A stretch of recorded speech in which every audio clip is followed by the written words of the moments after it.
In the flashback sequence, I was struck by your quotation of the Emperor Waltz down there, and obviously, for some reason, that resonated with you at that point in the score, and you...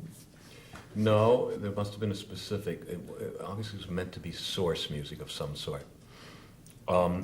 Originally, Jim Lapine wanted this whole thing to be done as a mini operetta. The whole flashback, he wanted somehow to encapsulate and perhaps make of a different style. And when he used the word operetta, that must have something to do with that. I don't know why I picked the actual Emperor Waltz, except there is the little sequence in the piece, in the flashback, where she dances, where Fosca dances with the Count, and it may have been that, thinking of it as a mini operetta, I wanted to use a sort of waltz that would suggest the period. I don't think I chose that for its melodic value, but for something that would immediately suggest a costume operetta. That's the only thing I can think of. But I have no intention of utilizing it as music, but merely as source. When you would do something like that, is it just that you know it so well in your mind that you're able to... Well, you know, I was brought up on movies, and what do you associate when you see costume dramas that take place in the late-ish 19th century? And first of all, it seemed to me that what she would be doing would be waltzing with him, because that suggests whether it's Italy or France or England or even America.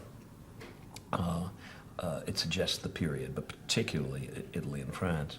And not that, I don't mean that they waltzed in Italy, but just that the feeling of what I'm asking really is your musical memory of how you sort of store other music and are able to... No, I don't really. This is obviously some free association. That's why it's written at the bottom of the page and low like that, because I usually start writing at the top when I'm collecting thematic ideas. And and I usually save at the bottom either something that need not be stated, except that I want to write it down, or a quotation from something. No.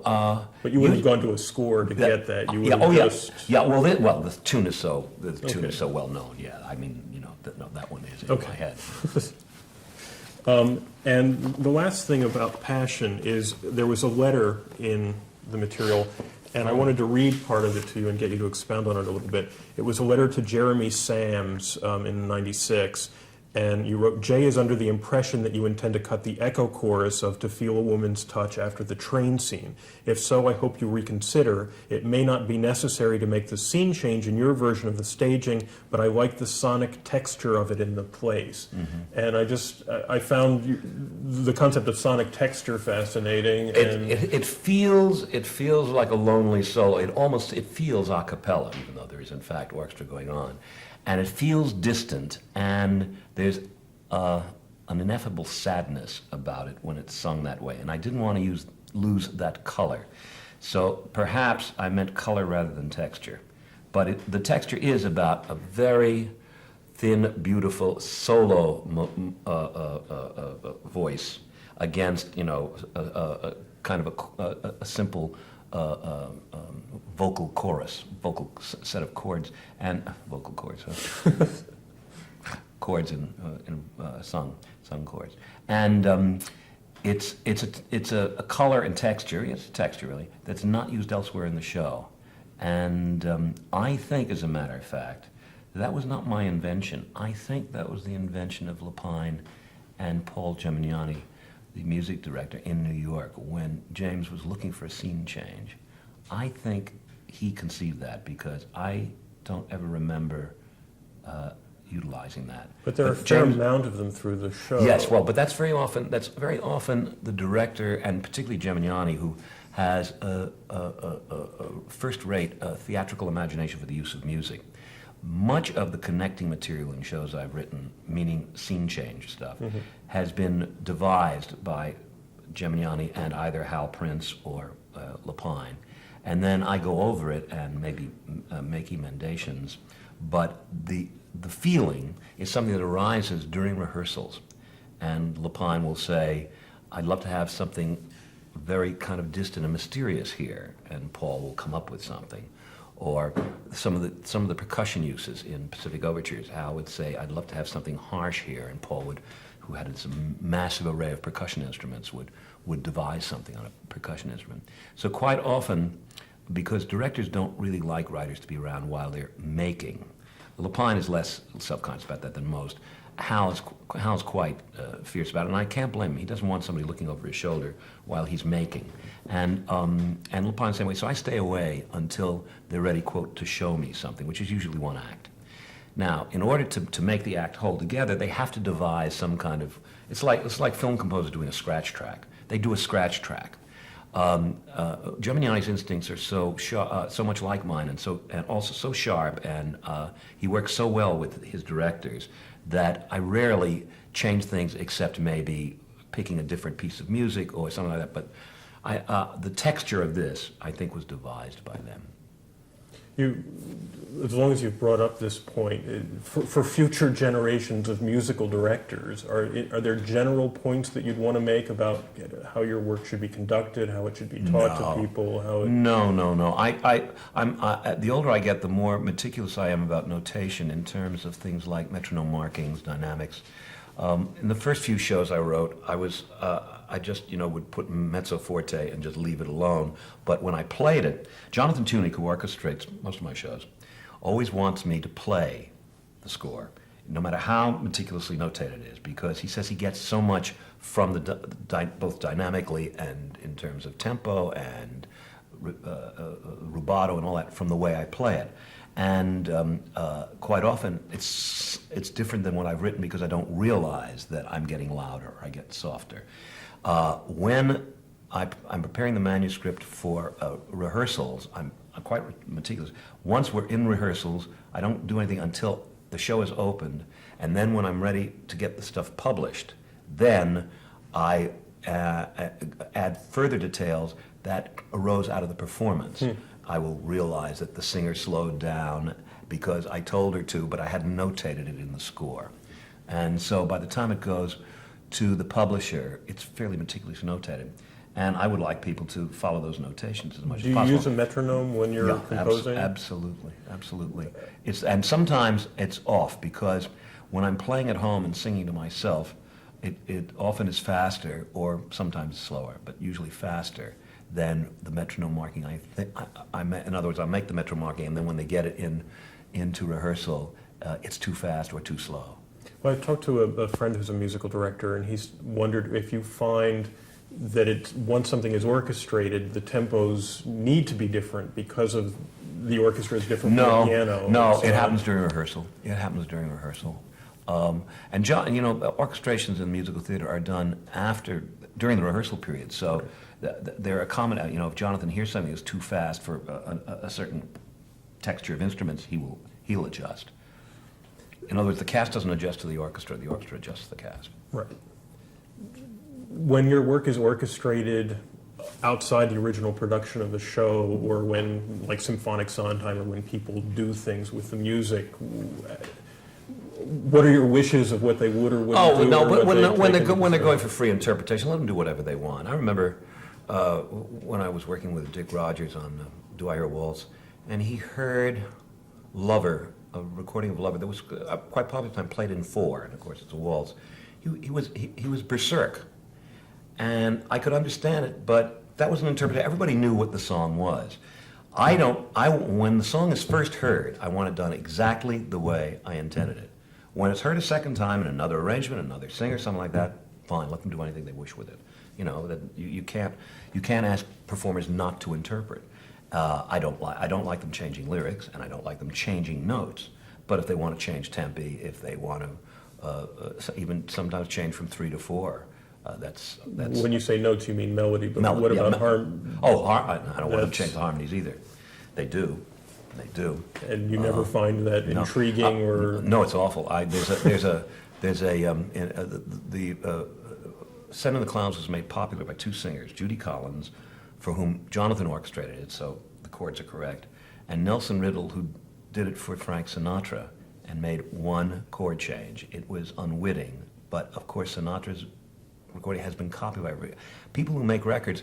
I fear do not look at the sheet music they listen to other recordings. And the result is that chord it's in the middle of the release, where he dropped a suspension, and it just kills it for me. It just kills it. But because that was such a popular record, most people do that. And so, you spend hours choosing a chord or working something out contrapuntally, and to have it dismissed like that because somebody's ear is a tin ear is awful. I apologize on behalf of all of them for what little good it will do. Moving on to Assassins. Or moving back. Or moving back. I guess this is the merrily version of This Is Your Life or something like that. This was your life. I know we've discussed these a little bit before, but there are a couple in here that I was particularly interested in. That's your long line plans. And if there are things in particular that you'd like to discuss about them. No, this show is very much a collection of songs. And the motifs are used over and over again, particularly Hail to the Chief and a couple of other things. This is really in the old-fashioned sense of the word, a musical comedy, whether people think it's a comedy or not. But I mean, it's a collection of songs. There's no attempt here to make a score, except insofar as it relates to the characters. But it's eclectic, different kinds of styles, and reflecting the periods and reflecting the characters. So if there's any kind of long line stuff, it's within some of the pieces themselves. Right. Yes, that's what I meant. Okay. It was this page of the Ballad of Booth that I sort of found intriguing. Wow, the work that you were doing. Woo, yeah. Well, one of the things about the Ballad of Booth is I have a feeling it didn't end up this long, but my guess is these are two different versions, mostly because one is in B flat and one is in G. But it may have been, what he sings is in two sections, as I remember it. The ballad itself is in B flat, and I'm surprised that I made a long line out of the Balladeer's version, but apparently I did. Whereas when Booth sings, well, of course that could have been, it looks like it may very well have been changed to 6 sharps. I probably took it down a half tone for some undiscovered reason. Oh no, here it is. Here we are. One of 5 sharps down there. That's in B. Gee, I don't honestly know, but these are the problem with this number, or the task I set myself. Oh, I see this has been revised. This is bars 1 through 14 has been revised. The problem with this number was that I wanted to combine 2 entirely different songs and yet make them feel as if the Balladeer's version, which is, supposedly a kind of banjo song, would act as a framework for a very romantic middle section, and that they should somehow be related.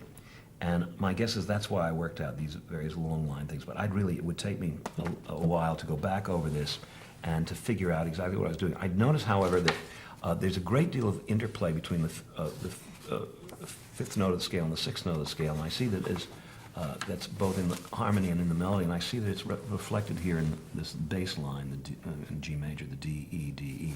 So it looks like I was hovering around the relationship between 5 and 6.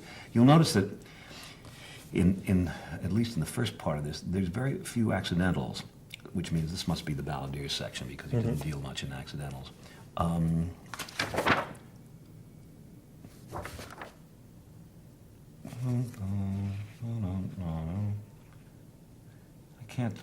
I'd have to, this would require, really, I'm sorry. But the reason there's so much work on that is that I knew that I had to somehow keep these 2 songs separate but glue them together in some way.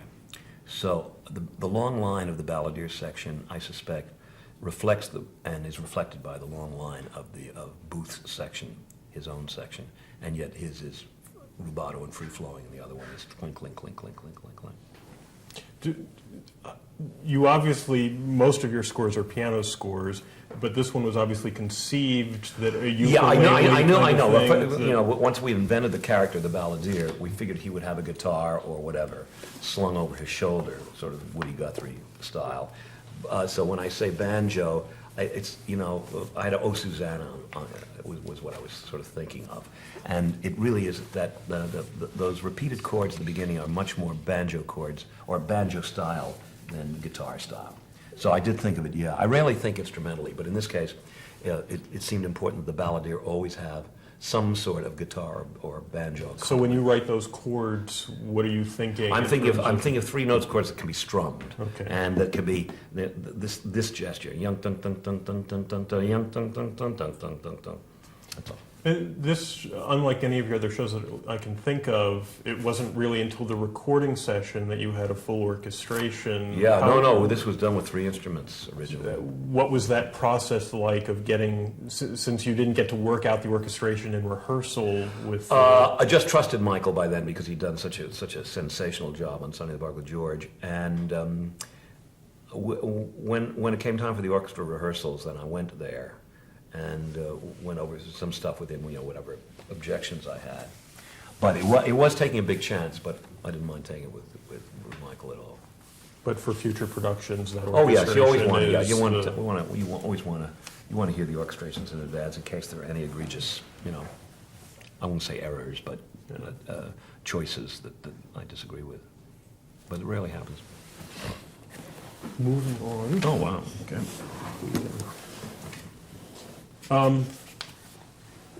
The Hinckley phone number, Unworthy of Your Love, I noticed a lot of fairly significant changes in as you did different versions of the score. For instance, in this version, it's much higher up.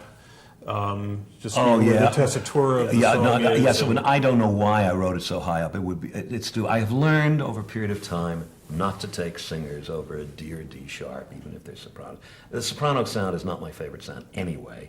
And you get up around an F, and when I'm singing, I'm singing an octave below, and it doesn't matter, But boy, when you start to hear them up there, you start not to be able to understand lyrics. It's, for my money, an unpleasant sound, with, of course, exceptions. If you have Barbara Cook singing an F, that's a different matter.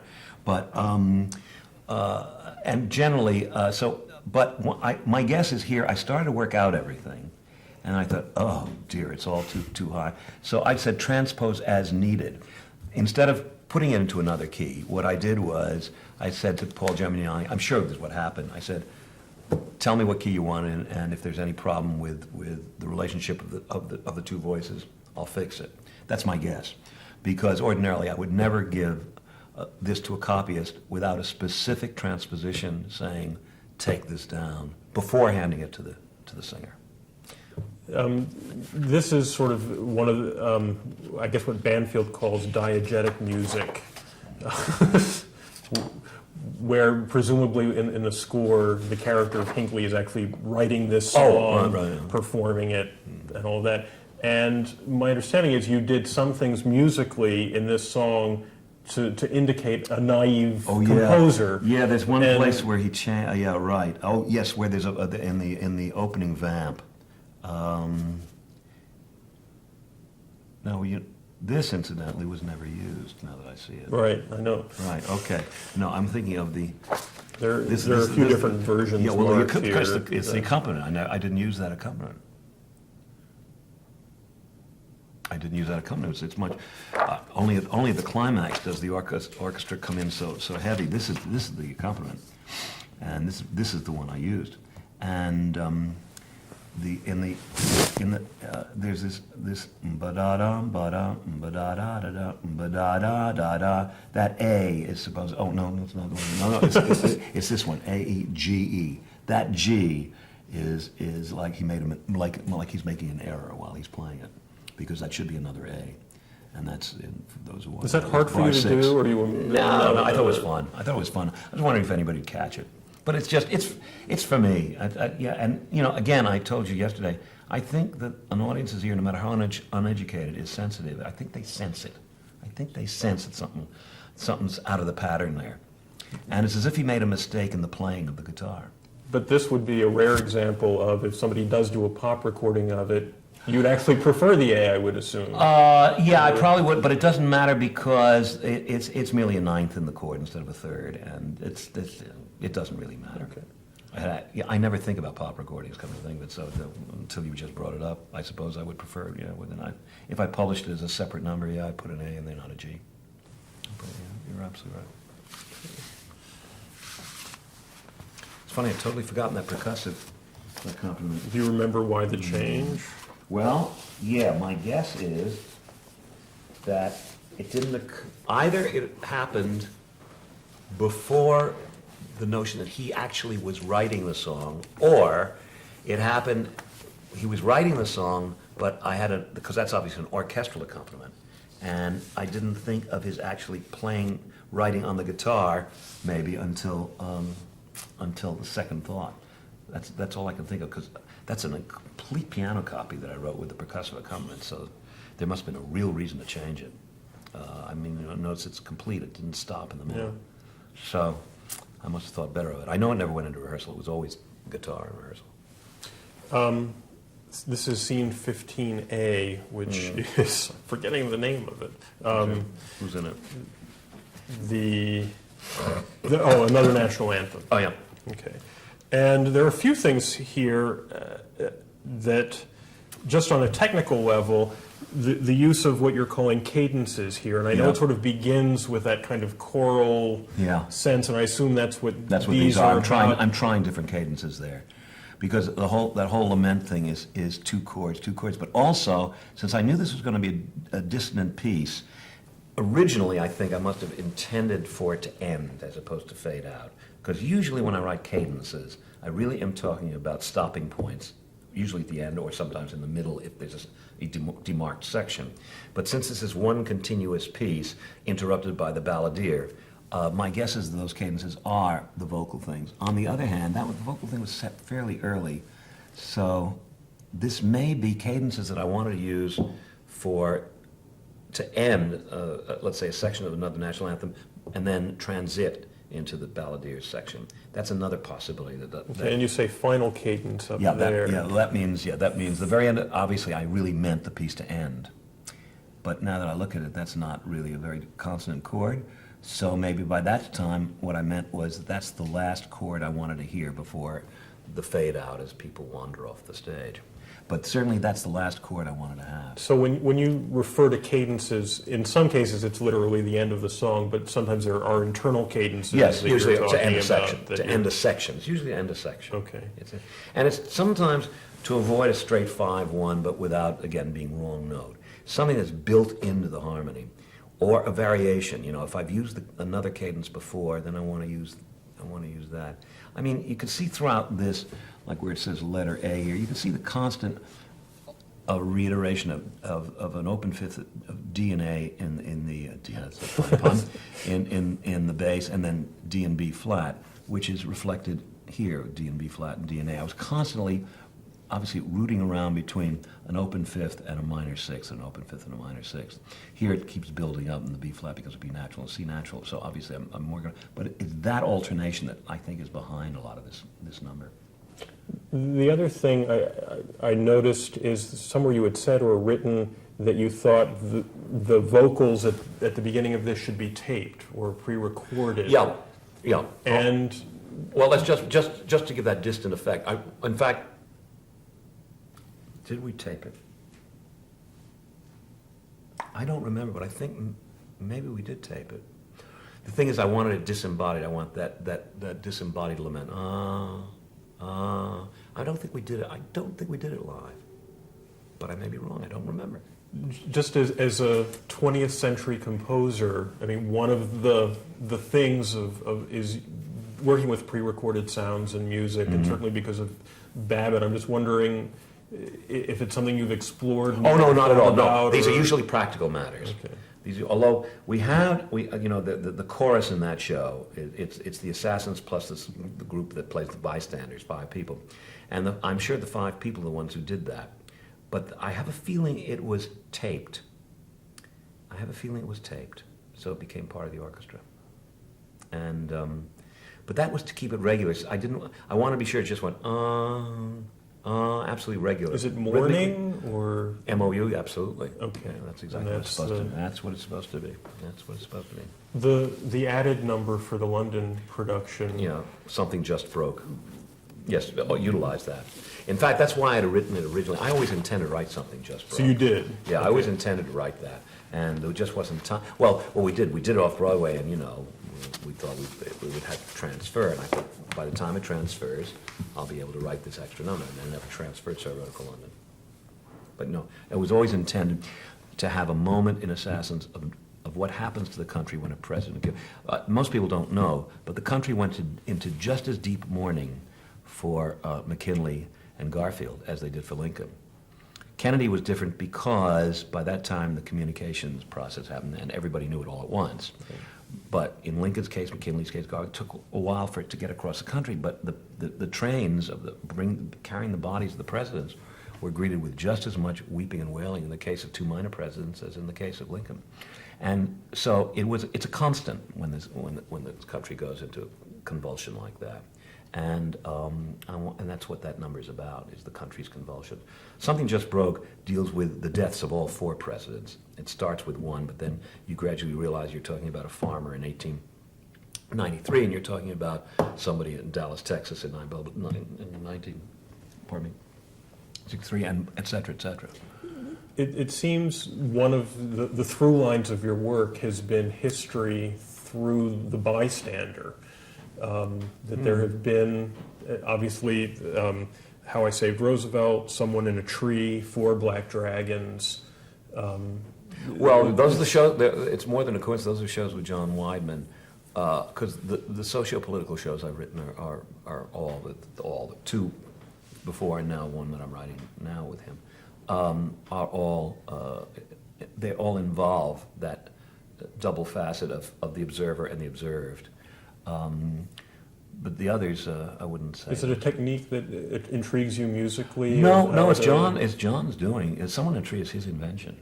It's his invention. He gets full credit for that notion of history as prisms through different time zones. That's absolutely his. And Something Just Broke is just something we discussed. I thought, how do I get the whole country onto the stage? And Roosevelt is, that's a true. One of the things that's nice about Assassins is that everything in it is actually true and happened. It's just that, when people meet across 100 years, it didn't happen. But there were 5 bystanders, each of whom claimed that they had saved Roosevelt's life. There's another question that occurred to me. Of all your shows, it's the only one I can think of where there are not only characters who really lived, but who are alive today. And I wondered how that impacted on your writing for them. Well, the only one's alive is Gerald Ford, isn't it? Well, Squeaky, of course, Fromm right. and Hinckley. Yeah, gosh, it didn't. You're absolutely right. No, it didn't occur to me. It didn't occur to us. Although I ran into a lady who was a niece of Czolgosz, or a great niece, I guess, and unfortunately told me that the family pronounced the name Solgosh, and we got through this whole show pronouncing it Czolgosz. And I said it to John, and we just cocked our eyebrows and left. Just ignored it. Just refused to deal with that. Cannot deal with it. As a matter of fact, it was even farther away than Solgosh. It was Solgok. But really different pronunciation. And we didn't know whether it was Bick or Bike, B-Y-C-K. There was no way of finding it. I still don't know. Do you have any sense that from now on, you're affecting the history of how these things are viewed? The show wasn't that popular.